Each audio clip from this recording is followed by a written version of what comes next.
These 26 old-fashioned habits save my family over $10,000 every year. This list is going to be broken up in two parts. So the first part is going to be small things that you can do that are really going to add up. And then the second part is bigger ticket items that also really add up. And when I say bigger ticket, I don't mean bigger effort. And I'm going to put up an estimate of how much each habit saves us, and then I'm going to tally it up as we go so you can see how we get to $10,000. Number one is an approach to cooking where you simply use the whole thing. And I'm actually very surprised at how many people don't use all of the food that they're cooking. I see people all the time, and these are just small things, but chopping the heads off strawberries, not using the leaves in their celery. This isn't even what I'm talking about. The idea with this one is that you are not going to waste any of the food that you have. I did this just last week with Thanksgiving. As soon as we finished Thanksgiving dinner, I took the turkey carcass and I put it in my Instant Pot. I filled it with water. I added a couple onions and whatever we had left lying around. And then I cooked it in the Instant Pot and I made myself some bone broth. And I got a ton of bone broth. It looks and smells delicious. I'm going to be turning it into a soup. And the bone broth that you can make yourself at home from the actual bones is so much healthier than any of the bone broth that they sell you in the supermarket. I also saved the fat. I'm going to use that for cooking as well. If you want to try this, I'll just give you some ideas of things that you could do. If you are making bacon, you can save that bacon grease. That is a wonderful thing to cook with. I definitely remember my grandparents vividly doing this. If you've got pickle brine, you could reuse that. If you have leftover bread, there's so many things you could do with that. I mean, you could definitely make croutons. One of the things I'm doing, I have this whole loaf of bread that we didn't even eat for Thanksgiving, and it's totally rock hard. I'm going to turn that into a French toast casserole. I'll leave the recipe below. It is to die for if you ever want to try it. The reason I'm calling this habit old-fashioned is because back in the day, people used to throw away nothing. My mother-in-law is still doing this. She uses every possible scrap. She does not like wasting food, and I'm with her. So the estimated savings for this, I'm going to say $200 per year. The second one sounds weird, but I do it all the time.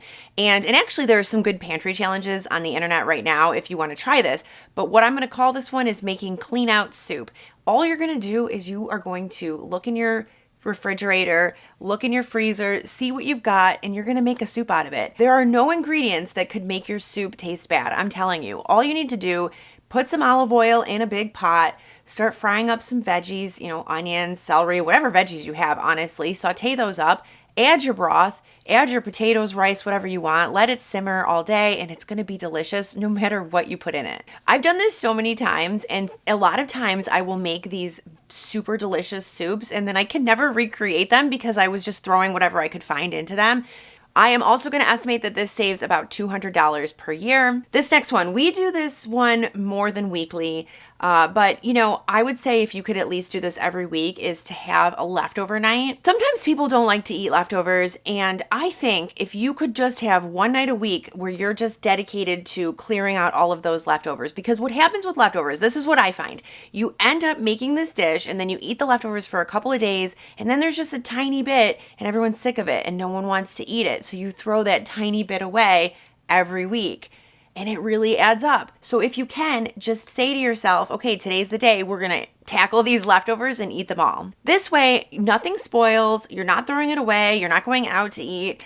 And because you're not going out to eat, I'm actually going to put this estimate a bit higher, and I'm going to say this saves $1,000 a year. Okay, this next one, I'm very familiar with this because I'm trying to do it right now. Borrowing before buying.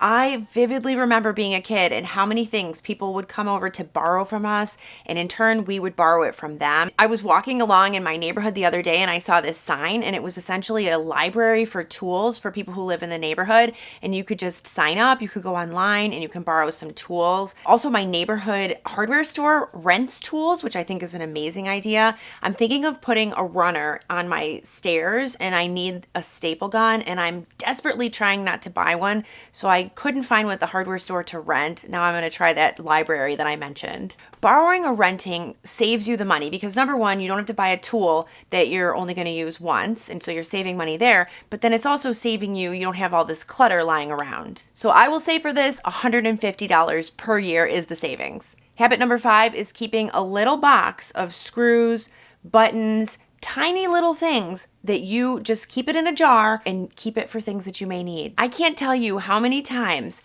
I've needed just some tiny little screw or something. And obviously, back in the day, I would go out and buy it. But now I go to that little jar and I can always find something useful in there. Again, $150. The next tip is one you've heard before, but I am just going to underscore it for you. And it is turning off your appliances when not in use. Today's appliances, way more so than back in the day when we were all kids, today's appliances are energy vampires. If you look at them, most of them have a light, they have internal timers, they have these little mechanisms inside, and whether or not the appliance is actually working, it is still pulling power from the wall. Back in the day, we used to unplug things when we weren't using them, even our TV. Today, people don't do that, so I'm gonna say, if you do this, $150 in energy savings each year. This one is great for your wallet, but also for your health, and it's making your snacks at home. Processed food anyway is very expensive. Anytime I go to the grocery store, I can keep my bill relatively low as long as I'm not buying that processed food. Whenever I start adding chips and snacks and other things to the cart, that's when the cost goes up. And honestly, with processed food, it's not healthy, right? But then you're mostly just paying for the packaging. You're paying for all that plastic and paper and the branding and all the colors and things that they do to it. This one's a big savings. I'm going to estimate if you can make your snacks at home, you can save yourself $500 a year. Number 8, I've been talking about this for a long time. You need to do it though if you're not. Save all of your glass jars. Save your jelly jars. Save your pasta jars. All of these jars, you can use them instead of going out and buying those expensive glass storage containers. I use my old pasta jars and I store dried goods in them. I put things like rice, lentils, beans. I buy all of that stuff dried. I also put chocolate chips in there.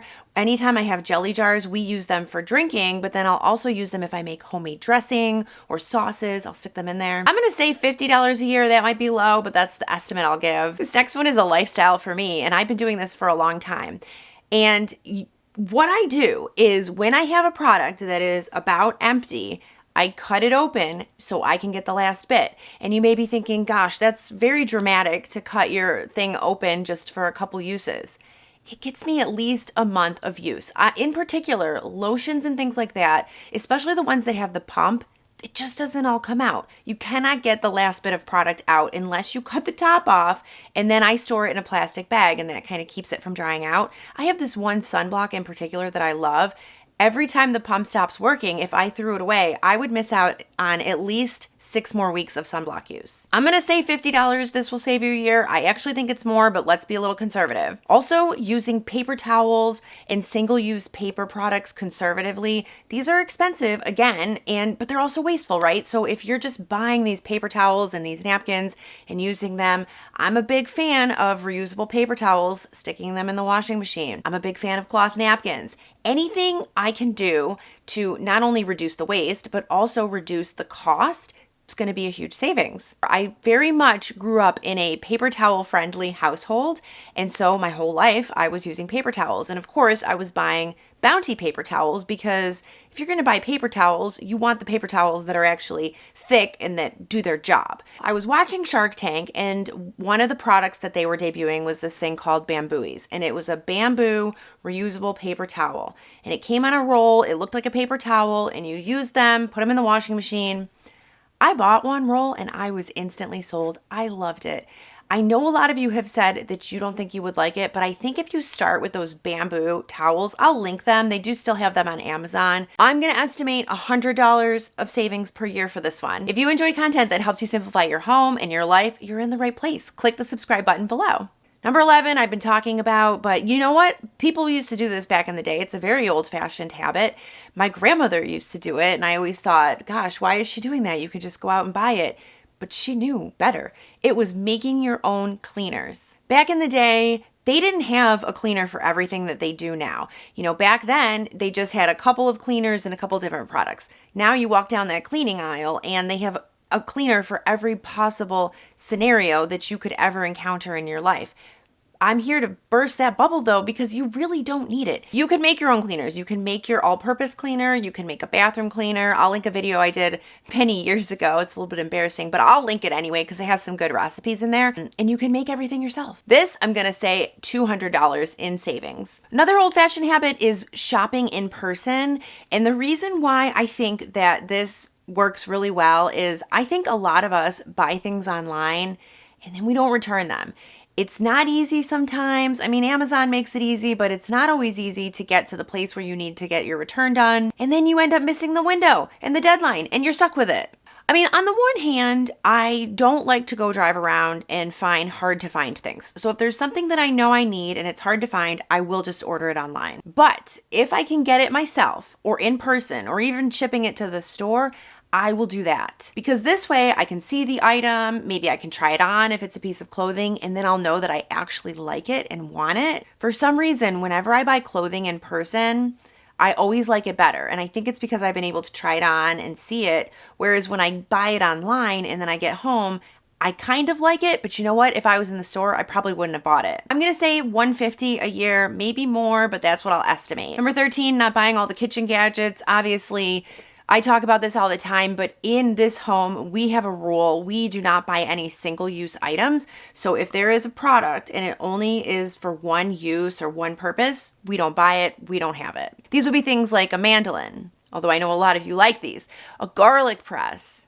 a quesadilla maker, all these things that are just for one particular use. Even those avocado slicers. I actually bought one for my husband many, many years ago for his birthday because he likes avocados, and he was like, this is really thoughtful, but you know, I could just use a knife. And he was so right. Again, $150 savings every year. Number 14, library first before you buy anything. They have so many things at the library. I'm not even just talking about books. I'm talking about records, CDs, movies, DVDs, audiobooks, cookbooks, magazines. I'm actually going to say that this will save you $360 a year, but I'm telling you, there is really nothing you can't find at your local library. And if your library doesn't have what you're looking for, you can always pre-order it and they ship it from around the city and it will come to your library. Make sure to support those libraries. Number 15 is the seasonal buying rule. So back in the day, older generations would buy things at the end of the season. I don't know why we're all buying things now at the beginning of the season. You know, it starts to get cold and we all start buying winter clothing.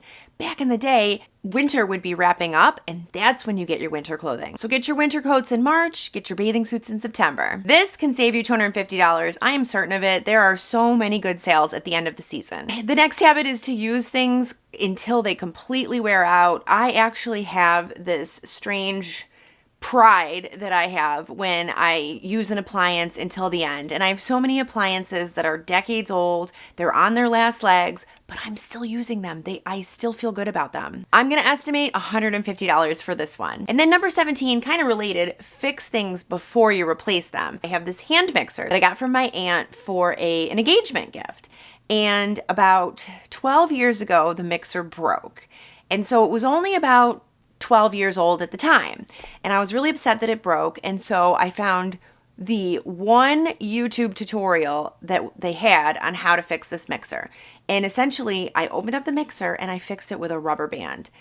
That mixer, 12 years later, still going strong. I still use it every week. And this one I'm going to estimate is saving about $100 a year. The next old-fashioned habit is to make do with what you have. I do this, and anytime I need something, rather than going online and trying to buy it, I will shop my house. Whether that is a piece of artwork that I want, I'll go take it from another part of my house. I know this sounds strange, but you would be shocked at how many things you can actually find that you already have that will be useful for what you need. Maybe a basket that you have that you can use it for a different purpose in another room. Maybe a storage bin that you forgot that you had. Maybe a vase that you can now use as a utensil holder. Maybe a throw blanket that you had in the attic or some other room and now you want to put it in the guest room. I mean, the possibilities are endless, but shop your home, see what you have before you go out and get something new. Because what happens with this is, number one, prevents duplicate buying. This is something a lot of people do. It also reduces impulse purchases and kind of lets you get more life out of the things that you already have in your home. I honestly feel like a minute or two of looking in a closet could save me $10 here, so I'm going to estimate this saves $100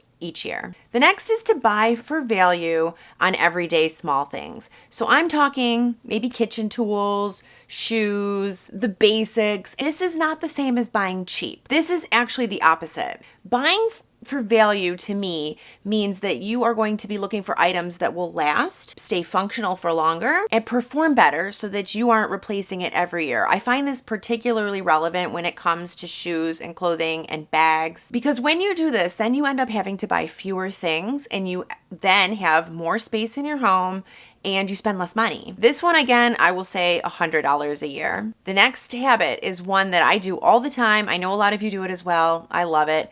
Delay your purchases for 48 hours. This habit is magic. It has prevented me from buying so much stuff that I just simply do not need. I heard something interesting the other day, and it said that the fun of buying something is usually the anticipation of getting it, and then once you actually buy it, the feeling is gone. And I thought that was so interesting because sometimes I will plan my purchases for months and months and I'll be really excited about it. And then once I make the purchase, I don't really think about it anymore. What you can do, especially if you do this online, this is what I do all the time. If I'm looking at a website, I put the item in my cart and then I close it, I walk away.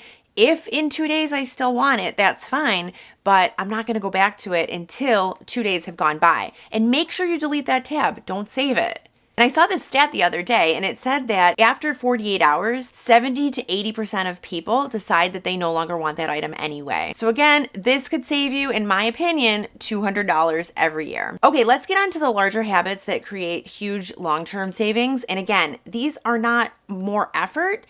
These are simply habits that I think have a big impact. This is 22. We're getting there. This is to drive the same car for years and years.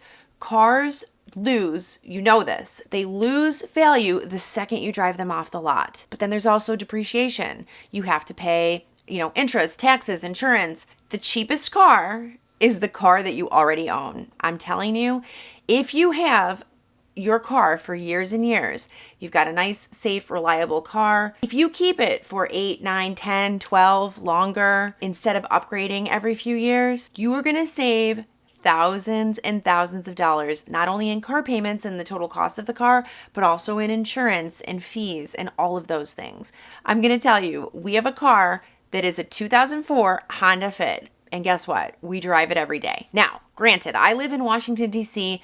Probably I drive it 3 miles a day because, we're not going too far. If we have to go farther, we'll take our other car. But my other car is actually a 9-year-old Kia Sorento. So I'm just telling you, I know that this habit has saved us a ton of money. So I'm going to say this saves us $1,500 a year. It may be more, but that's the conservative estimate we can go with. 23 is not to upgrade your tech very much. So they will constantly be pushing new cell phones on you, new laptops, new headphones. It's almost like these companies expect us to upgrade every year or two, but most devices can last you 4, 5, 6 years, even longer if you take care of them. I'm going to say this will save $500 if you can just stretch your tech. The next one is about housing, and honestly, housing is the biggest expense most people have. So my tip here is to get a slightly smaller home. Every time I say the size of my home, I get a lot of people in Europe telling me that we Americans are crazy, and we probably are. But I will tell you, we have 5 people in the house, and we have a 3-bedroom home. My 2 boys share a room. They love it. It's perfectly fine. We are very happy. I almost feel like if I had a larger home, not only would it be difficult to take care of, it's already difficult to take care of this home at the size that it is, but if we had a larger home, it would be more difficult to take care of. It would probably have more clutter than we already do. So my estimate here is if you downsize to just 200 to 400 square feet, this will save you between $250 to $500 per month. So that could be $3,000 to $6,000 a year. So that's what I'm going to estimate. I'm going to put that here. And I'm telling you, less space is less stress, less clutter, less to clean, right? Now I'm going to talk about big durable goods. And I'm going to tell you here is to buy for value, but invest in quality. This involves things like appliances, mattresses, sofas. If you buy for quality in these cases, you need to not just look at the upfront cost that you're paying for the item, actually think about it in terms of decades of savings. So if you are consistently choosing higher quality items, then you're going to be replacing things far less often. Think of it this way. If you have a lower quality couch that you bought, but it was pretty cheap and it lasts you for 5 years because the springs break, it gets stained, whatever, versus a nicer couch that maybe was twice the price that's going to last you twice the amount of time or even 3 times the amount of time. I'm going to estimate low here, but I'm going to say this will save you at least $300 per year. This next one is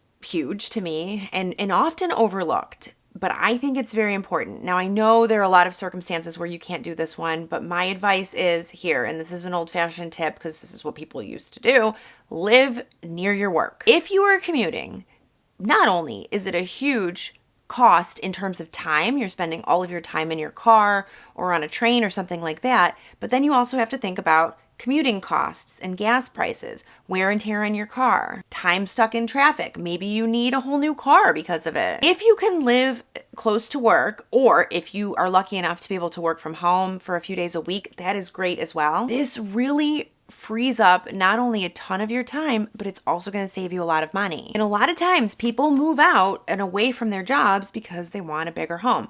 Going back to my previous point, you don't want a bigger home anyway. If we're going to have to put a number to it, I'm going to estimate about this will save you $1,000 to $3,000 annually. And I'm just going to give you one last bonus piece of advice from Aunt Taryn. And I don't know that this is an old-fashioned habit, but I'm just going to tell you, this is what we did, and I'm very happy that we did this in our lives. As you live your life, don't continue to raise your standard of living. Now, obviously, if you are living very frugally already and then you get a raise or you make more money and you want to raise your standard of living, that's fine.